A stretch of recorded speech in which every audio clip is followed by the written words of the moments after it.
उसमें बड़ा डिसीजन राजस्थान की सरकार ने लिया है। अब राजस्थान के एजुकेशन में, राजस्थान के स्कूलों में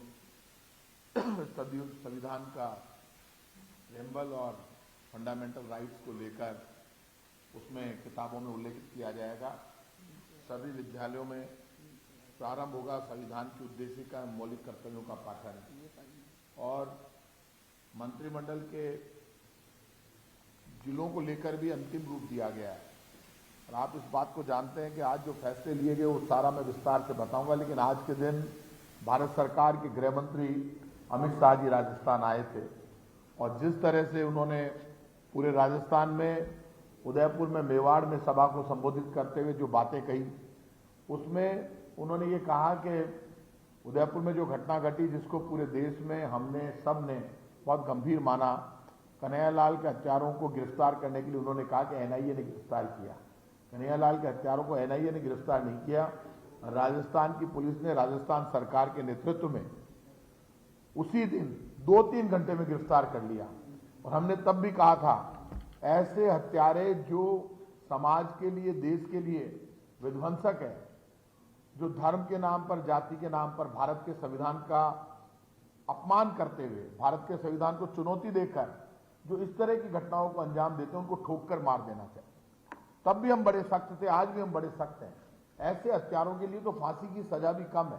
लेकिन आप इस बात को अच्छी तरह से, इस बात को भी जानते हैं कि जिन लोगों ने उस वक्त इस हत्या को अंजाम दिया वो भारतीय जनता पार्टी के कार्यकर्ता थे। उनके फोटो उस वक्त के यहाँ के विपक्ष के नेता के साथ फोटो सामने आए, और पूरे देश ने उन फोटोज को देखा कि भारतीय जनता पार्टी के कार्यकर्ता थे वो लोग।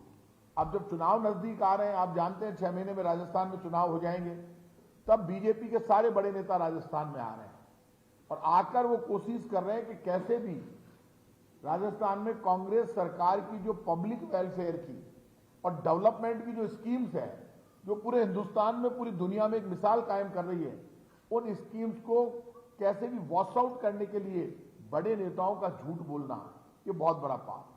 जयपुर बम ब्लास्ट को लेकर उन्होंने आज कह दिया कि जयपुर बम ब्लास्ट में कांग्रेस के ऊपर वो आरोप लगा रहे थे। जयपुर में बम ब्लास्ट जो हुआ 13 मई को, वो बम ब्लास्ट उस वक्त 13 मई 2008 को राजस्थान में भारतीय जनता पार्टी की सरकार थी, भारतीय जनता पार्टी की मुख्यमंत्री वसुंधरा राजे सिंधिया जी थी, तो उसमें तो बीजेपी सरकार का फेल्यूर है। उन्होंने चालान बड़े सख्ती के साथ यदि पेश किया होता तो एक भी व्यक्ति उस वक्त बरी नहीं हो पाता। आज चालान में कमजोरी रह गई, सरकार ने पूरा ध्यान नहीं दिया। जब हमारे पास सामने ये मामला आया तो हमने एक एडवोकेट जनरल को हटाया। अब सुप्रीम कोर्ट में राजस्थान की सरकार गई है कि बम ब्लास्ट के दोषी कोई भी बच नहीं जाए। भारतीय जनता पार्टी हर मुद्दे को राजनीतिक चश्मे से देखती है और खुद की उपलब्धि नहीं बताती। हमें खुशी होती कि इनके जितने भी बड़े नेता राजस्थान में आ रहे हैं, यदि वो भारतीय जनता पार्टी जो केंद्र सरकार में उसकी 9 साल की 2 उपलब्धि बता दे, वो बता दे 500 रुपए में सिलेंडर राजस्थान की कांग्रेस की सरकार दे रही है, और 500 रुपए में जो सिलेंडर हम दे रहे हैं वो सिलेंडर ये 1100 रुपए में दे रहे हैं। 76 लाख परिवारों को 500 रुपए में सिलेंडर मिलेगा राजस्थान में। ये बहुत बड़ा अनाउंसमेंट है। 76 लाख परिवारों की आंखों में चमक है। 76 लाख परिवारों का मतलब आप करीब 3.5 करोड़ आबादी, लगभग 3 करोड़ लोगों को फायदा मिलेगा। इसलिए मैं आपको कह सकता हूं कि हमारी जो जितनी भी स्कीम्स है स्पेशल है, आज हमने जो बड़े बड़े फैसले लिए उसमें हमने बड़ा डिसीजन लिया है। जिलों को लेकर भी अंतिम रूप दे दिया गया है। अब जिलों में सबकी भावनाओं का, जनता की भावनाओं का सम्मान रखने की बात मुख्यमंत्री अशोक गहलोत ने पहले भी कही थी, पूरी सरकार ने कही थी। और सरकार में जो बड़ा 19 जिलों का फैसला लिया गया, उस जिले से इसलिए बनाए गए जिससे पब्लिक को रिलीफ मिले, पब्लिक को दूर नहीं जाना पड़े जिलों को लेकर, इसलिए उन जिलों का फैसला लिया गया था। जिलों में अंतिम रूप दे दिया गया। फिर भी यदि कोई बात होगी, अभी अधिसूचना जारी नहीं हुई है, कहीं कोई बात होगी, कोई मुख्यमंत्री जी तक बात पहुंचेगी, हमारे मंत्रियों तक पहुंचेगी, विधायकों तक पहुंचेगी, तो उसमें भी अभी कोई हार्ड एंड फास्ट रूल नहीं है। और ये सारा का सारा फैसला किया गया। तीन ये जो पॉइंट्स है विकास संबंधी, आप जानते हैं कि नवीन जो विकास संबंधी योजनाओं के क्रियान्वयन और मॉनिटरिंग की अधिक प्रभावी ढंग से होगी, जिससे आमजन को सरकारी योजना और सुविधाओं का, सेवाओं का लाभ शीघ्र मिल सकेगा। प्रदेश के पिछड़े और दूरस्थ क्षेत्रों तक जिला प्रशासन उसके माध्यम से सरकार की पहुंच और अधिक सुगम होगी, जिससे इन क्षेत्रों में लोगों की समस्याओं का शीघ्र निराकरण होगा। जमीन संबंधी एवं दीवानी मामलों को न्यायालय के नजदीक होने से आमजन के समय और धन की बचत होगी। ये सारे मामले हमारे जिलों के आकार को लेकर हमने ये पॉइंट्स दिए हैं कि जिले इसलिए बनाए गए जिससे कोई भी प्रॉब्लम हो, जमीन से संबंधित, प्रशासन से संबंधित, न्याय से संबंधित, कानून से संबंधित, तो ये लोग वहां पर पहुंच सके। मंत्रिमंडल की बैठक में जो आज हमारे बड़े फैसले लिए गए, उन फैसलों में मैं आपको कुछ पॉइंट्स बता रहा हूं, फिर हमारी ममता जी बताएंगी। इन जिलों में सभी विद्यालयों में प्रारंभ होगा संविधान की उद्देशिका, प्रेमबल और मौलिक कर्तव्यों का पठन। मंत्रिमंडल की बैठक में प्रत्येक विद्यालय में संविधान की उद्देशिका और मौलिक कर्तव्यों का पाठन आरंभ करने का निर्णय लिया गया। इससे प्रदेश की युवा पीढ़ी को देश के महान संविधान, लोकतंत्र एवं राष्ट्रीयता पर विश्वास तथा गर्व और अधिक सुदृढ़ हो सकेगा। यह पाठन विद्यालयों में प्रति शनिवार नो बैग डे पर किया जाएगा। राजस्थान ILD स्किल्स यूनिवर्सिटी अब दी विश्वकर्मा स्किल्स यूनिवर्सिटी के नाम से जानी जाएगी। मंत्रिमंडल ने दी Rajasthan ILD skills university Jaipur bill 2023 में प्रारूप को मंजूरी देते हुए राजस्थान ILD स्किल्स यूनिवर्सिटी का नाम दी विश्वकर्मा स्किल्स यूनिवर्सिटी करने का निर्णय किया है। इससे कुलपति की नियुक्ति की प्रक्रिया, बोर्ड ऑफ मैनेजमेंट के गठन और नए प्रावधानों के लिए ऑर्डिनेंस लाने की प्रक्रिया शुरू हो सकेगी। इस निर्णय से विश्वविद्यालय का कार्य सुगमता और त्वरित गति से हो सकेगा। मंत्रिमंडल की स्वीकृति से यह विधेयक विधानसभा में प्रस्तुत किया जा सकेगा। प्रथम वेतन वृद्धि 6 माह से मिलना हुआ सुनिश्चित, अब 2 होगी वेतन वृद्धि की तिथियां। मंत्रिमंडल में राजस्थान सिविल सेवा पुनरीक्षित अधिनियम 2017 में संशोधन के प्रस्ताव को मंजूरी दी है। इससे कार्मिक की पदोन्नति या ACP लगने पर पदोन्नति पद के पे लेवल में समान सेल होने पर आगामी सेल में वेतन नियत हो सकेगा। इससे कार्मिक के वेतन में वृद्धि होगी तथा वर्तमान में एक ही वेतन वृद्धि की तिथि के स्थान पर 2 वेतन वृद्धि की तिथियां 1 जनवरी और 1 जुलाई निर्धारित की गई है, जिससे कार्मिकों को प्रथम वेतन वृद्धि 6 माह में ही मिल जाएगी। इन संशोधनों से विभिन्न सेवाओं के पदनाम सेवा नियमों के अनुरूप हो जाएंगे। राज्य के अभ्यर्थियों को सरकारी सेवा में मिल सकेंगे अधिक अवसर। आपको क्या लगे ना ये तो फिर ठीक है। अभी ये ममता जी बताएंगे आपको आगे, जो हमारे आज ज्यादा टेंशन नहीं, तो ये ममता जी आपको सारे आगे फीड करेंगी सारे।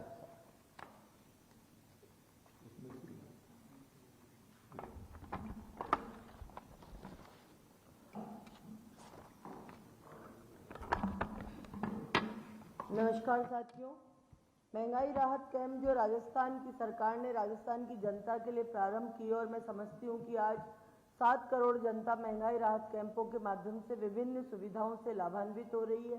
जो हमारा मकसद गरीबों को, किसानों को, ज़रूरतमंद लोगों को राजस्थान सरकार के माध्यम से लाभ पहुंचाना, महंगाई के इस दौर में उनके साथ कंधे से कंधा मिला के उनके परिवारों को सुदृढ़ता के साथ में संभालना राजस्थान के यशस्वी मुख्यमंत्री जी का उद्देश्य था। और इन्हीं उद्देश्यों के साथ में महंगाई राहत कैंप प्रारंभ किए गए। आज हमारी कैबिनेट की मीटिंग के अंदर काफी महत्वपूर्ण फैसलों पर चर्चा की गई है। राज्य के पदोन्नति व ACP पर समान सेल होने पर आगामी सेल में नियम का होगा वेतन। राजस्थान सिविल सेवा नियम 2017 में संशोधन के प्रस्ताव को मंजूरी दी गई है। इससे कार्मिक की पदोन्नति या ACP की पदोन्नति पद के पे लेवल में समान सेल होने पर आगामी सेल में वेतन नियत हो सकेगा। इससे कार्मिक के वेतन में वृद्धि हो सकेगी। राज्य के अभ्यर्थियों को सरकारी सेवा में मिल सकेंगे अधिक अवसर। मंत्रिमंडल ने 3 सेवा नियमों में संशोधन के प्रस्ताव को मंजूरी प्रदान की है। इससे शासन सचिवालय, अधीनस्थ कार्यालयों एवं राजस्थान लोक सेवा आयोग के संबंधित मंत्रालय सेवा नियमों के शीघ्र लिपिक निजी सहायक ग्रेड 2 के पाठ्यक्रम में राजस्थान के सामान्य ज्ञान को वेटेज देने का प्रावधान किया गया है। साथ ही फेज 2 के लिए विज्ञापनों में पदों में 15 गुना विद्यार्थियों को सम्मिलित करने तथा शीघ्र लिपि को वेटेज देने संबंधी प्रावधान भी किया गया है। इस निर्णय से प्रदेश के अधिक से अधिक अभ्यर्थियों को नियोजन प्राप्त हो सकेगा। महिला कर्मियों को राहत देने के लिए जिस तरह से राजस्थान की सरकार हर छोटे छोटे मुद्दों को, महिलाओं को, हमारी आधी आबादी के पूरे हक को, उनके अधिकारों को, उनकी सुविधाओं को ध्यान में रखते हुए कार्य कर रही है, ये बहुत ही महत्वपूर्ण निर्णय लिया गया है। महिला कर्मियों को गर्भावस्था के दौरान स्थानांतरण होने पर होने वाली परेशानियों से राहत मिलेगी। Rajasthan civil services allotment of residential accommodation rules 1958 में संशोधन के प्रस्ताव का अनुमोदन किया गया है। उक्त संशोधन से महिला कर्मचारी आवंटित राजकीय आवास को मातृत्व अवकाश की समाप्ति तक सामान्य किराए पर रख सकती है। संस्कृत विद्यालयों में होगी कंप्यूटर शिक्षा की व्यवस्था। अब प्रदेश में विभिन्न संस्कृत विद्यालयों में विद्यार्थियों को कंप्यूटर की शिक्षा मिल सकेगी। संस्कृत शिक्षा विभाग में राजस्थान संस्कृत शिक्षा राज्य एवं अधीनस्थ सेवा नियम 2015 में संशोधन के प्रस्ताव का अनुमोदन भी किया गया है। उक्त स्वीकृति से अब संस्कृत विद्यालयों में कंप्यूटर अनुदेशकों का पदस्थापन भी हो सकेगा, जो एक पहल राजस्थान सरकार की संस्कृत शिक्षा के अंदर कंप्यूटर एजुकेशन को बढ़ावा देने के लिए की जा रही है। 3 सेवा नियमों में उद्योग विभाग का नाम अब होगा उद्योग एवं वाणिज्य विभाग। राजस्थान उद्योग सेवा नियम 1960, राजस्थान उद्योग अधिनियम सेवा नियम 1966 एवं राजस्थान राज्य एवं अधीनस्थ सेवाएं नियम 1999 में संशोधन कर उद्योग विभाग का नाम उद्योग एवं वाणिज्य विभाग रखने का निर्णय कैबिनेट के द्वारा आज लिया गया है। नाम परिवर्तन होने से विभाग के अधिकारियों के पदनामों में भी संशोधन किए जाएंगे। हमारी सरकार के विभिन्न मुद्दों के ऊपर आज चर्चा की गई और मैं समझती हूँ कि राजस्थान की जनता के लिए तमाम रूप से हम लोग हर क्षेत्र के अंदर कार्य कर रहे हैं। राजस्थान की जनता के लिए जो हम MRC के कैंप लगाए जा रहे हैं, महंगाई राहत कैंप, उनका जो रिजल्ट आ रहा है, राजस्थान की जनता जिस प्रसन्नता के साथ, जिस उत्सुकता के साथ और जिस गंभीरता के साथ इन कैंपों के अंदर जाके और विभिन्न योजनाओं का लाभ ले रही है, इससे बौखला के आप देखिए पिछले 1 महीने 1.5 महीने से लगातार चाहे कभी प्रधानमंत्री जी का दौरा बन रहा है, कभी नड्डा जी का दौरा बन रहा है, कभी अमित शाह जी का दौरा बन रहा है, लेकिन फिर भी हम कहना चाहेंगे कि जो राजस्थान की सरकार ने जनता को समर्पित कार्य किए हैं उनके ऊपर ये दौरों का कोई असर नहीं होगा। राजस्थान की जनता समझ चुकी है कि ये लोग एक तरह से बहकाने के लिए यहाँ पर आ रहे हैं। आज जो महंगाई की मार राजस्थान देश की जनता के ऊपर पड़ रही है, इसका मूल क्या कारण है? क्यों इतनी महंगाई बढ़ रही? क्यों हमारे पेट्रोल डीजल का भाव बढ़ रहा? क्यों हमारे गैस सिलेंडर का भाव बढ़ रहा? बेरोजगारी का आलम इस देश के अंदर आप सब लोगों को दिख रहा है, किस तरह से बेरोजगार आज सड़कों पे घूम रहे हैं। हम लोगों ने राजस्थान की सरकार के माध्यम से लाखों लोगों को रोजगार देने का प्रयास किया, जो आप सब लोगों के सामने है। इसलिए हम यही कहना चाहेंगे, कैबिनेट के अंदर आज बहुत महत्वपूर्ण फैसले हुए हैं और उसके अलावा भारतीय जनता पार्टी राजस्थान एक इनके लिए पर्यटन क्षेत्र बन रहा है। आप आइए हमारे देश के अंदर, पधारो हमारे देश, लेकिन घूम के चले जाइए। राजस्थान की जनता आप लोगों के प्रलोभन में नहीं आने वाली। राजस्थान की जनता समझ चुकी है कि हमारा भला और बुरा क्या है, कौन व्यक्ति, कौन सी पार्टी हमारे लिए रात दिन मेहनत कर रही है, कौन सी पार्टी हमारे परिवारों की चिंता कर रही है, कौन सी पार्टी हमारे बेरोजगारों की चिंता कर रही है, कौन सी पार्टी महिलाओं को विभिन्न प्रकार की योजनाओं से जोड़ के सशक्तिकरण के रूप में उनको बदलने का प्रयास कर रही है। इन तमाम मुद्दों के साथ में हम मुख्यमंत्री अशोक गहलोत जी के नेतृत्व में ये सरकार को आगे लेके जा रहे हैं और जनता को समर्पित कार्य कर रहे हैं। धन्यवाद।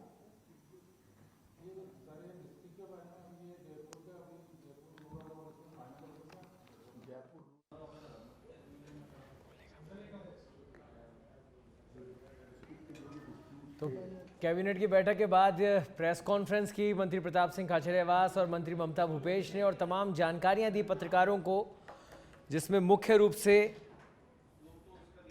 जो भी नई जिलों के गठन पर चर्चा पूर्ण होगी और इसको लेकर कहीं भी कोई प्रॉब्लम है, कोई बात है, वो लगभग ठीक हो गई है। सारी सब पक्षों को सुन लिया गया है, सब पक्षों की समस्या का समाधान कर दिया। बड़ा टकराव जयपुर रूरल में था, दूदू में शामिल होने को लेकर। एक नया जिला जयपुर रूरल बन गया है। दूदू भी एक नया जिला रहेगा, लेकिन वो दूदू छोटा जिला होगा। जो जिस तरह से ये जोबने, रैनवाल और ये सांबर, फुलेरा, ये जो विरोध कर रहे थे दूदू में जाने का, अधिकतर वो जयपुर ग्रामीण में आ जाएंगे। और जयपुर शहर में जैसा हमने पहले ही मैं कह चुका हूँ वैसा ही है, जो मैंने कहा था कि जयपुर एक ही रहेगा, हेरिटेज और ग्रेटर नगर निगम के सारे वार्ड रहेंगे। इसके अलावा आमेर सांगानेर का जो पुराना क्षेत्र इसमें था वो भी रहेगा। पूरा जयपुर लोकसभा क्षेत्र शहर रहेगा। पुराना जयपुर जैसा था वो जयपुर एक रहेगा, उसमें जयपुर उत्तर दक्षिण नहीं होगा। जैसा हमने पहले कहा था वैसा ही रहेगा। 19 जिलों में सारा लगभग ठीक कर दिया गया है और सबकी समस्याओं का उसमें समाधान आपको नजर आएगा। जयपुर में भी, जोधपुर में भी ग्रामीण और शहरी रखा गया है, जोधपुर में भी। और ये सारा जो इसका पूरा मामला है वो जब अधिसूचना जारी होगी तब आपको पता चल जाएगा सारा। मोटे तौर पर मैंने आपको बताया जो दूदू में जाने का विरोध कर रहे थे उन सबको जयपुर ग्रामीण अभी 1-2 दिन में आप लोगों को जानकारी मिल जाएगी। अंतिम रूप से इसकी बैठकें चल रही हैं और बहुत जल्दी इसका समाधान निकाल के आप लोगों के सामने अनाउंसमेंट हो जाएगी। ये मान लिया गया कि दूदू विधानसभा क्षेत्र अपने आप में जिला होगा? नहीं, अभी इसके ऊपर चर्चा चल लगभग देश का सबसे छोटा जिला होगा?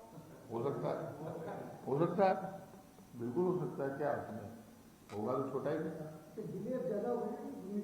19 ही रह गया ना। वो तो जयपुर उत्तर दक्षिण, पहले जयपुर उत्तर दक्षिण होता, उत्तर दक्षिण उनका तो नाम होगा ही तो नहीं। बदला गया है, सिर्फ ग्रामीण और शहरी। नहीं, जयपुर उत्तर दक्षिण में तो शहर के टुकड़े हो रहे थे। आप इस बात को समझो, तभी तो मैंने कहा था उस वक्त। तो अब ये जो दूदू में जा रहे थे ना, वो इधर एक नया हो गया। वो रिएक्शन तो वहां झगड़ा वहां चल रहा था कि जयपुर में रहना चाहते थे तो उसको ज्यादा, फिर भी जयपुर शहर में भी आप ये मान के चलना 42 लाख की आबादी आ रही है, 42 लाख लोग, पूरा जयपुर शहर लोकसभा तो भी सबसे बड़ा जिला, सबसे बड़ा जिला हो जाएगा। हाँ, 42 लाख मेरा मानना अंदाज है। बाकी पूरी लोकसभा ही आ गई ना, जयपुर शहर लोकसभा, 40 जयपुर शहर लोकसभा तो पूरी होगी ना।